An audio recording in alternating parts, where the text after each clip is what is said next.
What's going on, everybody? Aaron here with Tier 1 Academy, and today I want to help a couple people out who are confused about the Sign Bill 1 changes. Now, I did make a post on TikTok and Instagram about where you could find these changes, but however, some people were still a little bit confused and didn't really understand the changes and things like that. So, let me go ahead and help you guys out. So, let's get active. Let's talk about it. So, Senate Bill 1 significant changes. So the first significant change we're going to talk about is now you have to CCW. You have to conceal carry exclusively. There is no open carry. Not that anyone was doing that in the first place, because I didn't see nobody doing that. And instructors like myself, definitely me, I encourage my students to only CCW because we still live in a state that doesn't really exactly accept firearms and wouldn't take too kindly to somebody open carrying, okay? There's no quicker way to get the police called on you than be walking around with a firearm open where everyone can see it. So someone's grandmother's going to call cops on you, and then your USCCA lawyer is going to get called up, and then they got to try and get you out of jail. We don't want that. So now Maryland is saying you can now only CCW here in the state of Maryland, unless you are a security guard, future recovery agent, executive protection, or any other kind of job that requires you to open carry. Now, for my security guards, do not get caught up like this, okay? This is a trap. If you are finishing your shift as a security guard, you clocked out, you're no longer on company time, you now have to start concealed carrying that thing. Do not think, okay, well, I'm going to go to a grocery store, I'm going to go put gas in my car while still open carrying. You can get into some trouble. So the moment you clock out, conceal carry. The moment you clock in, open carry. All right, so understand that going forward because of this. Now, however, Maryland was nice enough to say, we do understand when people are moving around and things like that, that your firearm may be temporarily exposed. That won't get you in trouble. So you're bending over to pick stuff up, you're adjusting your garment, your shirt, whatever it is that's used to cover up that firearm, etc., etc. You're not going to get in trouble for that. You're not going to get charged with brandishing. However, if you're conflicting with someone and then you tighten up your shirt or pull on your shirt to reveal the outline of your firearm, they may get into some brandishing charges. So don't do that. But at the same time, be mindful around other people when you are adjusting your garment or anything like that. But however, if you're using the proper holster and a proper firearm, you're not trying to conceal carry some gigantic firearm, you're never going to have a problem. So there that is. So you can only conceal carry now here in the state of Maryland. Moving on.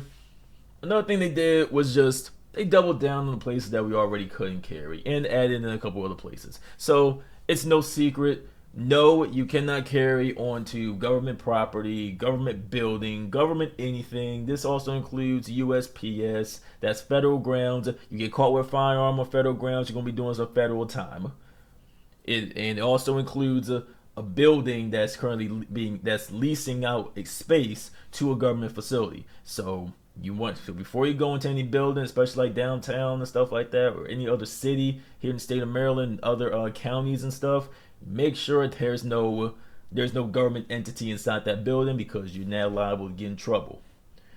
Another thing you can't carry on is school properties, healthcare facilities, and energy plants. Now, I don't know anybody that was carrying inside of an energy plant, but yeah, so no gas, nuclear, or electric power plants or anything like that. You can't carry there. So, real simple, straightforward. No government, no healthcare facilities, no childcare facilities, no school, and now no energy plants. Too easy. Moving on.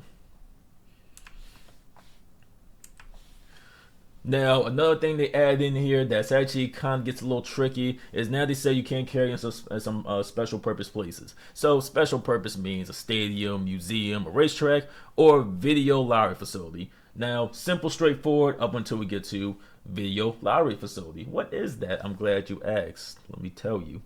So a video lottery facility is basically a casino. They just had to get fancy and try to confuse people, but they ain't going to get us. We ain't going to jail that easy, if at all. But they can keep trying though. So you can't carry into a casino, obviously. However, what also else is defined as a video lottery facility? Well, to my understanding, basically what are those things called? Lottery machines inside of grocery stores, inside of gas stations and stuff like that. Places where you can play the lottery and those like mobile machines.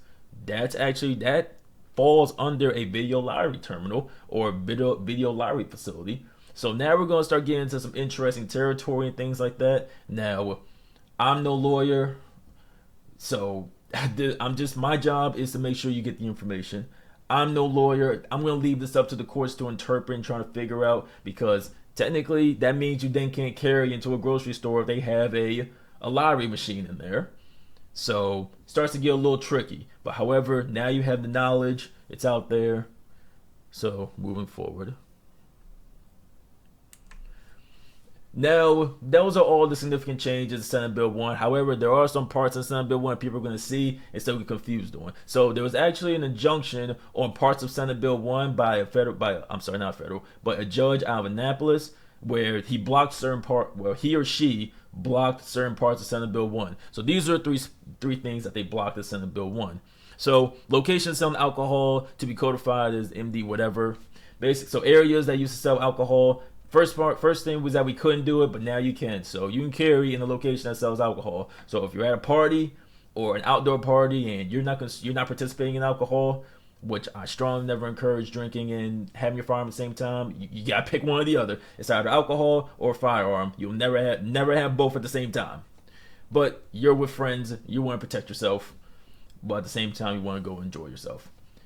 In this location sells alcohol, you can still carry your firearm there. Just don't consume the alcohol and just be extremely mindful. I encourage people, don't go with your firearm to locations where alcohol is involved, because that's just a formula for something stupid to happen. We don't want that. Okay, private buildings or property without the owner's consent. They used to be in there. So basically, you want to come inside my house, you have to get my permission to carry that firearm inside my house. That is no longer the case. You can carry that firearm. But however, honestly, I think this was stupid in the first place, because most people already had that sort of agreement. It was like, hey, can I carry my firearm into your home? The answer was yes or no, and then cool. And it was almost kind of like a handshake agreement between people to begin with. But they put it into law, but now it's no longer part of law because the judge blocked it. So, but still, be mindful whenever you're going over your friends or family's house. I have family myself who understand what I do, but they're not a fan of firearms, so I've never ever even considered take my firearm into their home. That's just a respect thing. So I think that we as firearm owners, especially here in the DMV, we were already doing that in the first place. So whatever. And last, within 1,000 feet of a public demonstration, again, sort of like jailbait, trying to set you up. What if I'm just driving past or walking past a public demonstration that I don't know of, and it's 1,000 feet that way? 1,000 feet is a very long distance, and because I walked unknowingly past it, now I'm liable to get in trouble. Stupid. The judge is smart. He blocked this, so we ain't got to worry about that. So these are all your significant changes and the things like that are coming out of Senate Bill 1 you have to worry about. All the other stuff Senate Bill 1 is irrelevant. Well, I don't want to say irrelevant, but this was the significant stuff that's definitely 100% going to affect you as a CCW holder. So if you have any questions or concerns, feel free to contact us using the links below, or email us, call us, and we're going to better help you out, help you understand this stuff, because we want everyone to remain safe. We want everyone to be responsible firearm owners, and more importantly, we want everybody to stay out of jail. All right, this has been Aaron with Tier 1 Academy. I'm always happy to help. Thank you for watching.